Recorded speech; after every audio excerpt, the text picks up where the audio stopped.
is the 77 WABC minicast. James Golden Snerdley. Bo Snerdley here.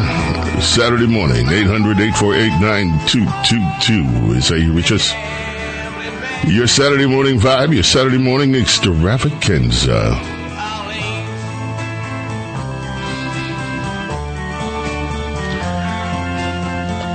We mentioned earlier the Pope. Now, you all know that Donald Trump just pretty much called out in response to the attacks that not just the Pope, but members of the Catholic Church have been making on his administration.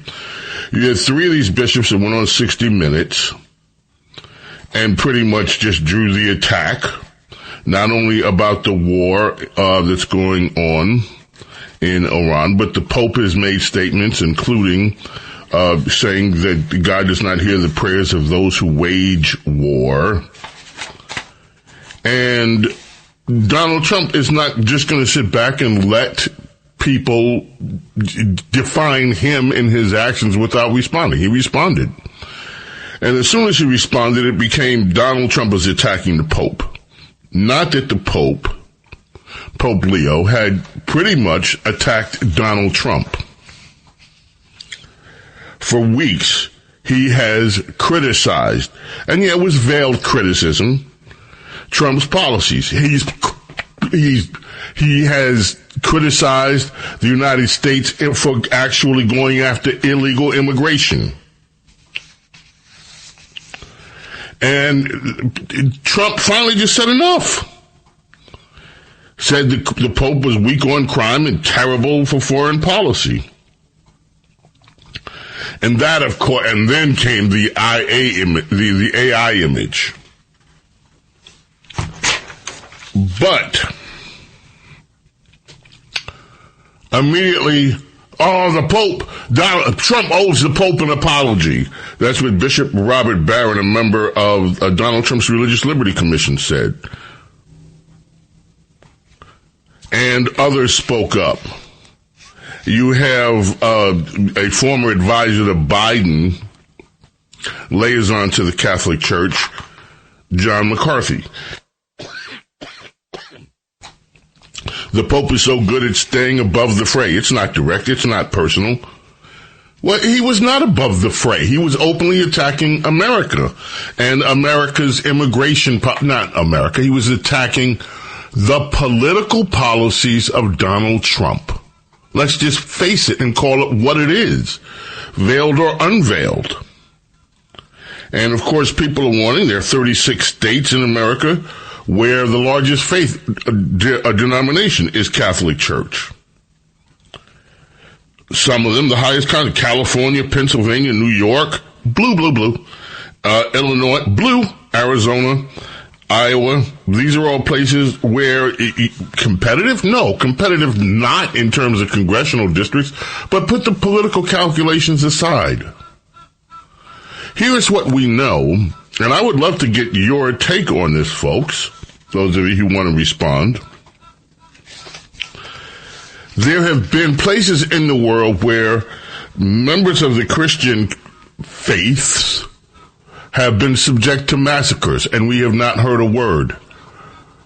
There's also been this increased call from the Catholic Church about immigration. One of the things that was noted on that 60 Minutes interview, one of the bishops complained about the drop-off in people coming to Mass among members of the Hispanic community in his particular location. Said there had been a 30% drop-off, and this was terrible. Well, if the Catholic Church is depending on illegal immigration to put people in the seats, then aren't they gaining financially from illegal immigration and all the help, not just the Catholic Church, but members, some of the Catholic Church, but the United Nations as well? There's been a campaign to actually undermine United States law on this. Now, the Vatican is surrounded by a wall. Yet they complain about the United States of America's immigration policies. It seems to be a contradiction here. You want your own security. You don't want illegals flooding the Vatican, and you don't accept it. But yet the Catholic Church feels it's okay, members of their leadership, to flood the United States and tell people that it's okay to break United States law. And if the President of the United States raises his voice and says, you know what? No, it's not. Then he's attacking the Pope. I think that it is about, look, I know the political calculations here, but I also think enough is enough. Why do we in this country have to put up with this hypocrisy and everyone's too afraid to call it out? It is hypocritical. Back in the day, and I'm not pretending to be a theologist, I'm not telling you what to think, but I know one thing for sure. We were instructed as in religious matters that unless a law is totally unjust, you should obey the laws of your country.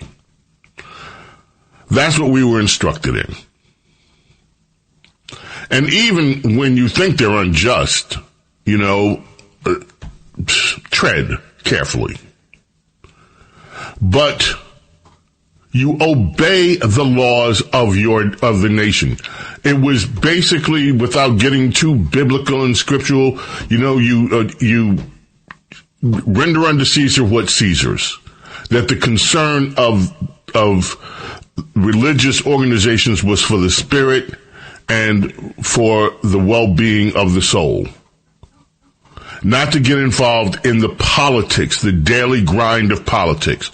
The Catholic Church, through some of these bishops, has refused to do that. They are open leftists. Let's just call it what it is. They have chosen a side, some of them, and they are openly leftists, and they push their leftism just like other liberals push their leftism on the rest of on everybody.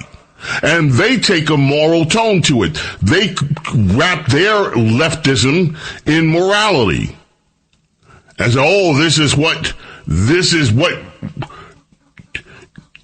as they define it, being Christian is. But is it? And so I want to commend Donald Trump. Where everyone else is trying to pick him apart, I want to commend him for actually standing up for the United States of America, because that's his job. And it's just, why do we always have to bend the knee to leftism, no matter who it comes from? No more bending the knee to the leftists. They are wrong. At least from our point of view. Now, does that say that the Pope is wrong when he talks about being compassionate to people that are illegal immigrants as well as legal? No, he's not wrong about that, and we should be. Are they wrong when they say that people deserve to be treated with respect, with dignity? Of course they are. Yes. And I totally am in line with everything that not only the Pope, but everybody that is speaking from a spiritual and religious point of view when they want to talk about treating your fellow man with respect, with goodness. That is totally in keeping with how our societies and how we should operate personally. We should try and strive to be good people and to treat other people very well. Does that mean, however, that you have to allow the laws of your country to be trampled over in the process? No. And we should be treating people very well. Look, some of these complaints that are coming in for the ICE detention centers, I take that stuff seriously. Even if we are deporting people, they should be treated properly. They should be fed well. They should be housed well until the moment that they are put on the plane, the train, the bus to take them home. They should be treated in a civil and decent manner. We as a nation must do that. We should have a commitment to do that. Treat people well. Be kind to people. But that doesn't mean that we have to bend the knee and let people walk all over our laws and what the American people have decided is in the best interest for this nation. And I respect the Pope, and I respect I do. I have respect. These are areas I don't even feel comfortable talking about because I don't want to risk saying something that could remotely be perceived as being disrespectful.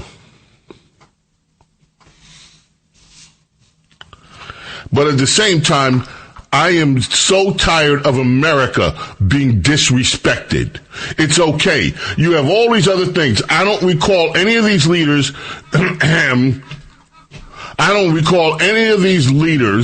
standing up when Iran was killing 39,000 of their own citizens. Did the Pope come out and say to the Iranians, stop it? Not only that, has the Pope weighed in on the way China treats its people? Has the Pope weighed in on how Russia treats its people? I know he's weighed in on the Ukraine situation.